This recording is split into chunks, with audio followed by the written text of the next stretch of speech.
Lindsey, you've also been attacked a lot from mainstream media, alternative, because you've been so right.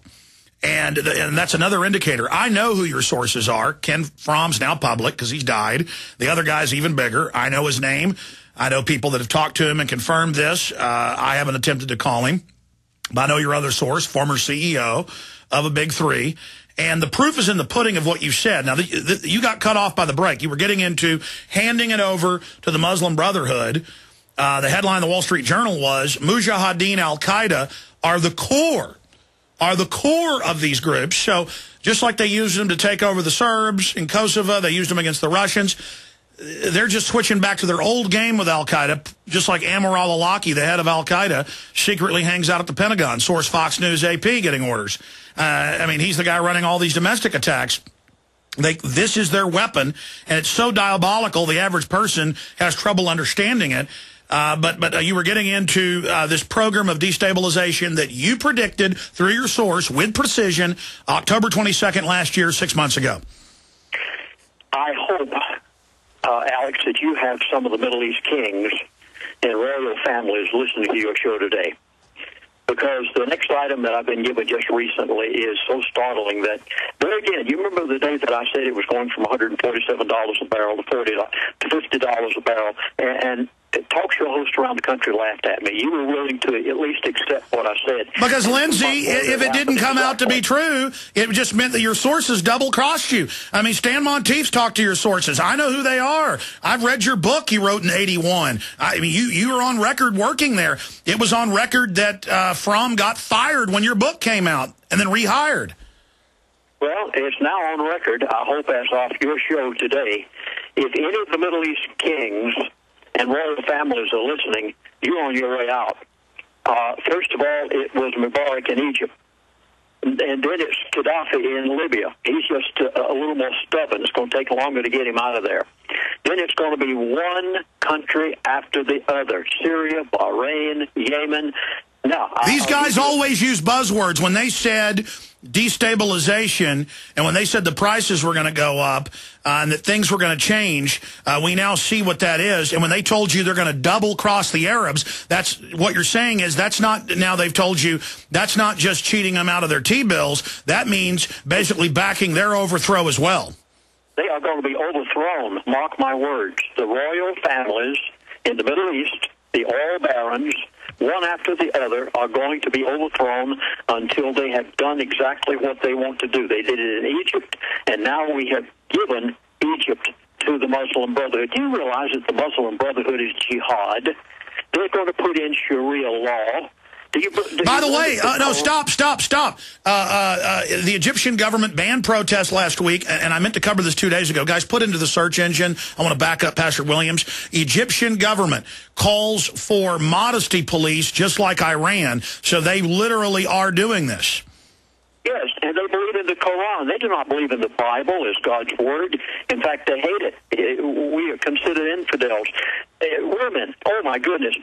Well, Lindsey, just to be clear, and we're going to go to break, long segment coming up. I want to interrupt you because I want you to be able to go.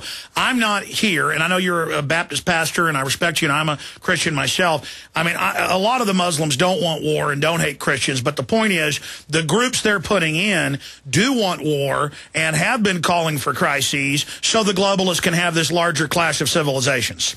Muslim Brotherhood is militant. And do you know what happens to women? You know, we talk about segregation. We talk about nobody being put down or talked bad about in America. You know, every single woman's organization in the United States of America should literally be raising the roof, shouting holy horror to Washington that the Muslim Brotherhood is going to be taking over all of these Middle East countries. You know what rights women are going to have under the Muslim Brotherhood? Ladies, where are you?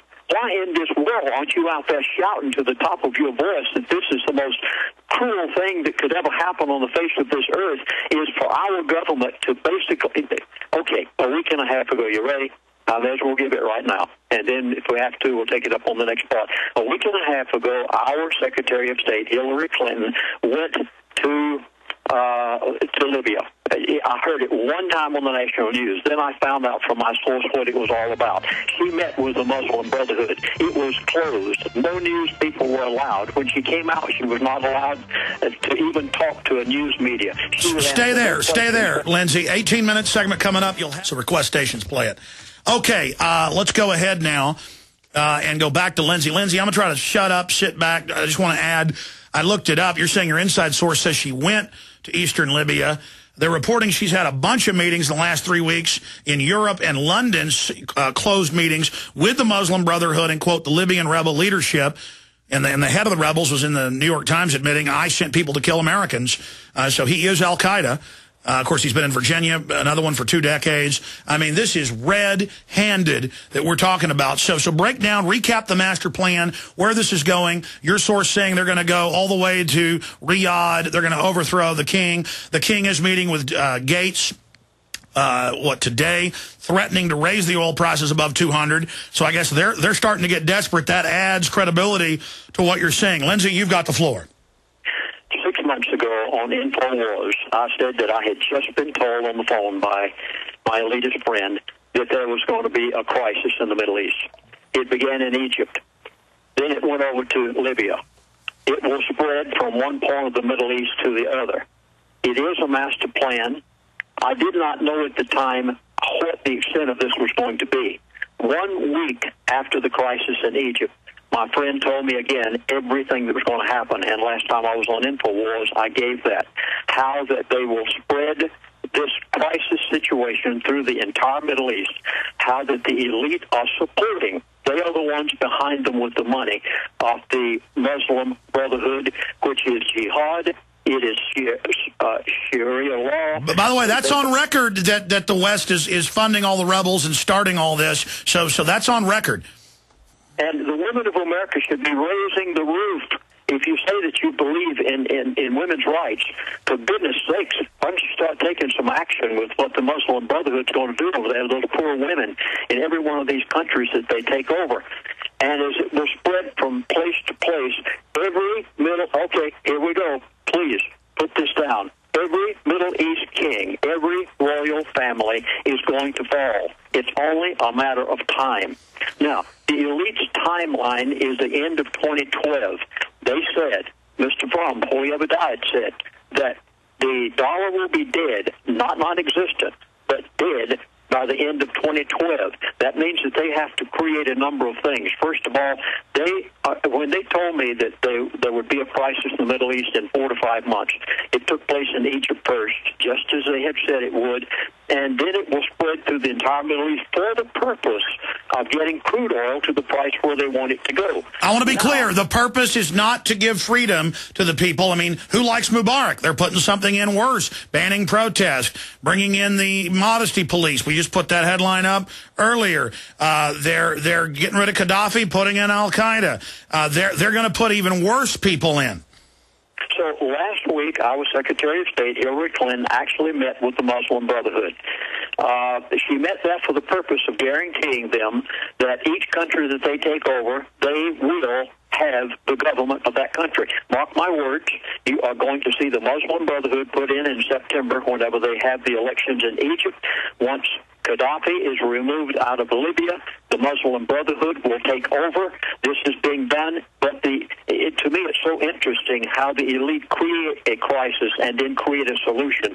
They're going to use the Muslim Brotherhood over however long a period of time it takes them to accomplish what they want, and they will be scuttled again in the end because the whole thing turns out with the New World Order over a period of years, bringing about total control all over the face of the earth. Now watch this spread. You're going to see it spread everywhere. Please watch this. The last place that the Muslim Brotherhood will take over is the royal family in Saudi Arabia. There's a reason for this. They want to catch all of the other countries first. Syria, oh my gracious, they're opening fire, the government is, on the people and killing them. The same thing that happened in Libya. And if we say that we disagreed with what Gaddafi did in Libya, our government better take immediate action. I mean, this is an action that is not going to end. It's nowhere near coming to a close. It's going to go from country to country. Syria's killing them, Bahrain. You're going to have Yemen. The last place is Saudi Arabia. The reason for this is, as I was told 1 week after the first crisis in Egypt, was to raise the price of crude oil to $200 a barrel. Now Saudi Arabia's oil minister is saying $300 a barrel possible. Well, I don't know that. I haven't been told that, but I was told $200 a barrel for the purpose of bringing about the end result. Now, notice this, end result. Saudi Arabia supplies more crude oil to America than any other country. And the end result is what they want, which Saudi Arabia, when it hits them, mark my words, you'll have $200 a barrel. You'll have $6, $7, $8 a gallon at the gas pump. My son this past weekend was in California. He actually took a picture and brought it home to me. $4.83 a gallon in California for diesel fuel last weekend. Now, the end result of all of this is to take the price of crude oil where they want it, to basically make it non-available because of all the crisis that will take place in the Middle East, so that they can collapse the dollar. Don't you understand that the New World Order is not destroying America? The New World Order is taking over America. It is a matter of control. And in order to do it, they have to take the price of crude oil to $200 a barrel, collapse the dollar, bring it to a situation of having so little purchasing power by the end of 2012 that the government of the United States of America will have to default on its debt. You realize this is a long-range program through the end of 2012 to bring about basically a control of America so they can control the whole world. After all, we've had the reserve currency of the world for all of these years. There's got to be a default on the American debt. Right now, we are in horrible trouble. Just listen to Congress and what they're saying about the debt crisis. They can't even get anything together up there whatsoever for Friday, being the day that the budget runs out. Now, whenever the dollar collapses, do you realize what's going to happen to China, who holds $1 trillion of our paper, T-bills, and they've trusted it?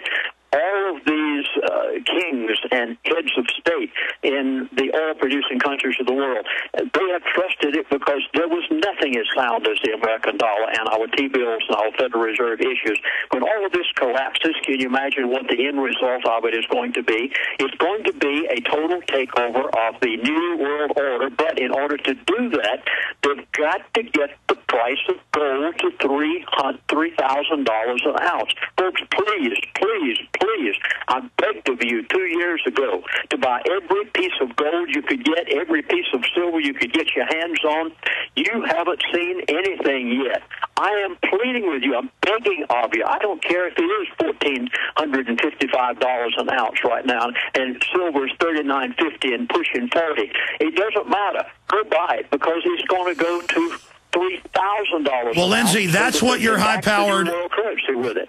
Exactly. They're going to back their one world government currency with it. Ron Paul said yesterday on air, and we're going to add this to our article that's linked up on Drudge right now, when Ron Paul basically said that he would be announcing in the next month that he's probably going to run for president. We're going to add to that article an update. Headline, Ron Paul, gold commodity prices signal big event, economic collapse. And it's a simple rule that if you devalue the global currency, the dollar, that it isn't that gold and silver have gone up. It just takes more of those dollars to buy that gold and silver, and it signifies the beginning of the serious inflation. And Ron Paul agreed. The one world government crowd, the New World Order crowd, and this is Ron Paul, the big presidential contender, concurring with us, that as they do this, they need to destroy the existing orders of the world to bring in the new Bancor global one world government currency, because things will get so bad, they will offer this as the solution. We are now entering that time of crises, order out of chaos. What else did your source tell you? Any other key tidbits?